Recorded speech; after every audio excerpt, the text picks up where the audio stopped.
We are going to talk about a movie. This is gonna be a disaster. It was one of the best movies of the year. It's gonna go so well.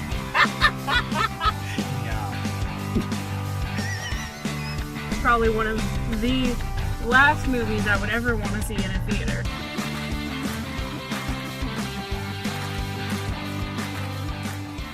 What is going on, everybody? Taylor here, and today Jacob and I finally get to talk about a movie that we saw, 3 weeks ago now? Yeah, about that. It's been about 3 weeks that we haven't really been able to say much about this movie because there's been an embargo. Yeah. But guys, The Invisible Man, Wow. this is a great Lee movie. Whannell comes in swinging with this movie. I was fascinated by Upgrade, Yeah. and I loved it, but Invisible Man is He- whole different level. He comes in swinging and absolutely just nailing. He puts his stamp as I am Yes. one of the better working horror directors Yes. right now. Oh my gosh. I think this film is absolutely terrifying. Hell yeah. Dude, this movie, it's so perfect in the way that it creates tension. Yep. Because I did not breathe this entire movie, essentially. I was just always aware that anything could happen at any point, because it never felt like they were setting up a jump scare, or it never felt like it was trying to elbow you and say, Hey, it's oh, coming. hey. Yeah. It was very much it very much knew the story that it wanted to tell and how to tell it masterfully. I completely agree. I was captivated the entire time watching it. I think Elizabeth Moss is incredible. I've always had a lot of respect for Elizabeth Moss because she's brilliant in a lot of things. But to me, this is top tier Elizabeth Moss. Yeah, she carries this movie. She absolutely does. If Elizabeth Moss is not good in this movie, yeah, this whole movie film falls apart. Yeah, there's just no way. No, and she is absolutely incredible in it, I think. But what I really love is the look this film has upon abusive relationships. So it actually really does dive into the impact and the real introspection of abusive relationships and the impact that has on you moving on. There's some heavy real world stuff that's tied into the, I guess, more supernatural kind of horror, the horror elements, and then there's the horror elements of real life things that people deal with that's kind of mixed into the whole thing. And it's done, like I said, so well. The way the story is told is handled beautifully. But that stuff on its own is horrifying just because of the way that it feels so grounded. They never try to make it over dramatic just for the sense of being dramatic. It always feels like it's really grounded. It always feels like the stakes are extremely high.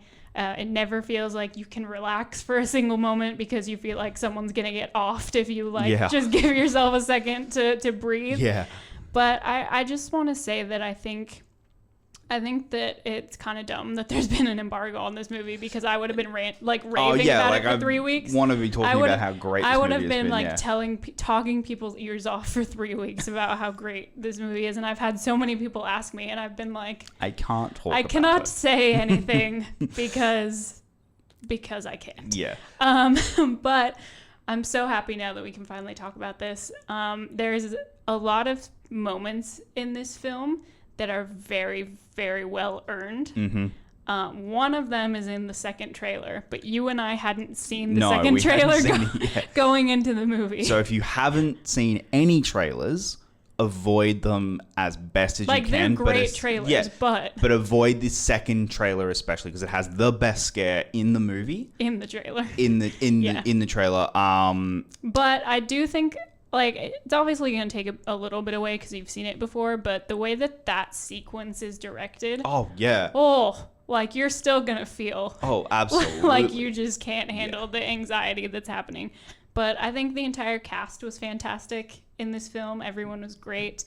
Like I said, there were a lot of moments where you feel like they were completely earned. There's some surprises that I definitely wasn't expecting out of this movie. It was haunting and intense, and anxiety filled and beautiful, and I think it challenged a lot of the story elements that I thought I was going to get when I walked out of the film. I walked in, it definitely is a modern take on The Invisible Man, and I really liked that. I thought they really do nail the feel of The Invisible Man. I halfway through the film, I was a little bit like, it's not the Invisible Man movie you're used to. Right. And that's something that I think if you are going in thinking, I want the original Universal Monsters Invisible Man, this isn't it. But it's still an incredible film that you should absolutely go and see. I think that it was a smart way to modernize the story because as great as the original story of The Invisible Man is, this is a very modern take in a way that I think audiences now are going to be really excited about.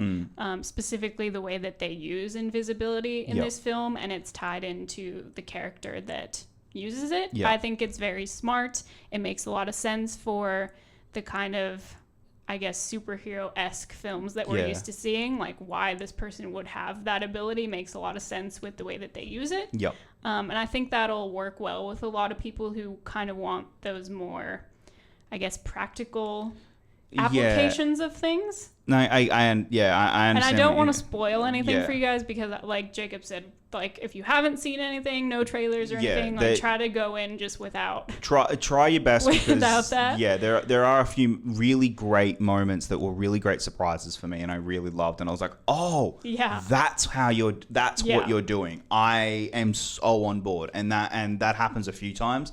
I also want to mention that once again, the way that the invisibility is used in this movie, using invisibility in a movie can look super dumb. In this movie, when you have characters confronting the Invisible Man, it does not look silly. No. Like, it is terrifying. They managed to actually they managed to make him genuinely terrifying, and I thought even though you can't see him, it never feels like characters are just fighting air. It feels like he's there the entire time. I would say also this is more of a psychological thriller than it is an actual genuine horror film. Yeah, no, I would agree with that. It's definitely a big psychological thing, especially like we said, tying in the domestic violence kind of aspect. It definitely is more of like a mind games kind of feel. There's two sequences, and I'm not going to spoil it, but there's two scenes in this movie that had me genuinely biting my nails, terrified. And then there's a great reveal. There is an absolutely great reveal where they give you a half a second to realize what's about to happen. It's, like I said, it's just so well made all around. The cinematography is great. The way they frame the shots is great. The writing is fantastic. The directing.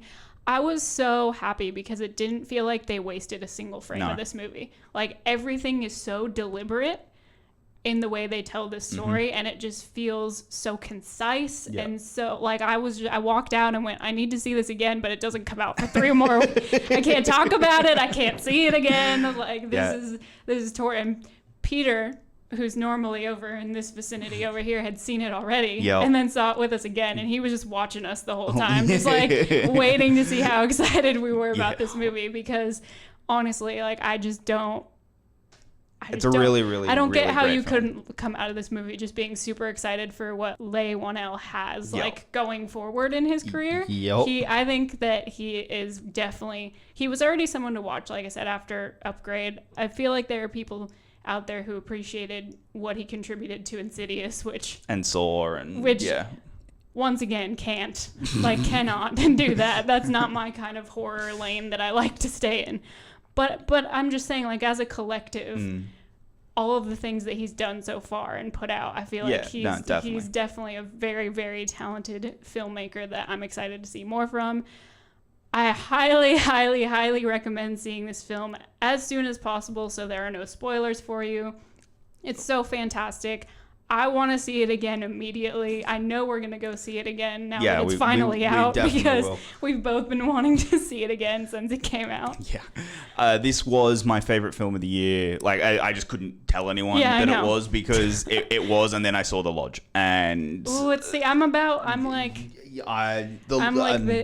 Yeah, like it's 1 and 2. Like it's to me, it's 1 and 2, and 3 is another Universal film with Emma. So oh, dude, same. Yeah, so they're my 1, 2, 3.